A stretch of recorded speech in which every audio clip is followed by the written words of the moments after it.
Λοιπόν, να σας ευχαριστώ ιδιαίτερα, να ευχηθώ τα καλύτερα στο μέλλον. Τώρα δεν ξέρω αν και η κατάσταση φαίνεται ότι είναι πάρα πολύ δύσκολη πια για την ομάδα και λέω είναι πάρα πολύ δύσκολη διότι όπως μας είπατε και πριν αυτή η προσφυγή στο ΚΑΣ... Δεν θα τα αφήσουμε, δεν θα πάμε στο ΚΑΣ. Εδώ θα δικαιωθούμε με τον κύριο Πιλάδιο. Είναι ηθικό άτομο, είναι τίμιος άνθρωπος, θα δεχτεί όλα τα χαρτιά μας, θα μας πει ποιος ποδοσφαιριστής είναι απλήρωτος και αν υπάρχει ένας ποδοσφαιριστής, εγώ την ίδια στιγμή θα παραιτηθώ, το δηλώνω, θα παραιτηθώ αν υπάρχει ένας ποδοσφαιριστής που να πει ότι πραγματικά κύριοι δεν ήσασταν σωστός απέναντί μου και μας χρωστάτε λεφτά, έχω κάνει προσφυγή και δεν με έχετε πληρώσει, δεν υπάρχει ούτε ένας, γιατί τα έχω ελέγξει χιλιάδες φορές για να φτάσω σε αυτό το σημείο να μιλάω. Χιλιάδες φορές. Και με ανθρώπους και έχουμε έρθει σε συμφωνία με όλους τους ποδοσφαιριστές. Θα πάμε στο Διοικητικό Δικαστήριο της ΕΠΟ γιατί πιστεύουμε στη δικαιοσύνη, πιστεύουμε όταν έχεις το δίκιο μπορείς να το βρεις.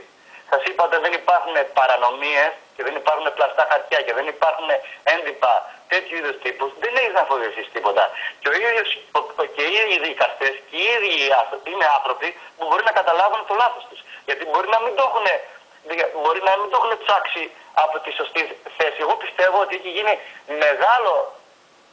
μεγάλη παρανομία αυτή τη στιγμή στην αδειοδότηση της ΠΑΕΟΦΗ. Μεγάλη παρανομία. Και ξέρω γιατί το λέω, γιατί είμαι σίγουρος για το φάκελό μας. Και γιατί έχει γίνει αυτό, εγώ αυτό δεν έχω καταλάβει.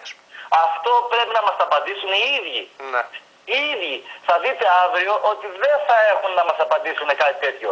Και ο κύριος Πιλάδιος, τον προκαλώ, πρέπει να βγει και να δώσει απαντήσεις. Όπως θυμήθηκαν για το φάκελο ότι είχε πλαστεί η ενημερότητα ο Ηρακλής και το θυμήθηκε μετά από 6 μήνες στη Βουλή γιατί πιέστηκε.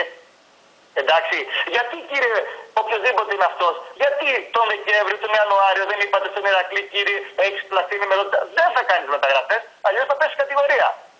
Γιατί το λένε τώρα τη στιγμή αυτή, γιατί αυτό πρέπει να μας απαντήσουν αυτοί οι κύριοι. Αυτοί διοικούν το ελληνικό ποδόσφαιρο στο κάτω-κάτω. Δεν το διοικώ εγώ. Εγώ διοικώ την ομάδα μου και προσπαθώ να είμαι εντάξει απέναντι στις υποχρεώσεις μου.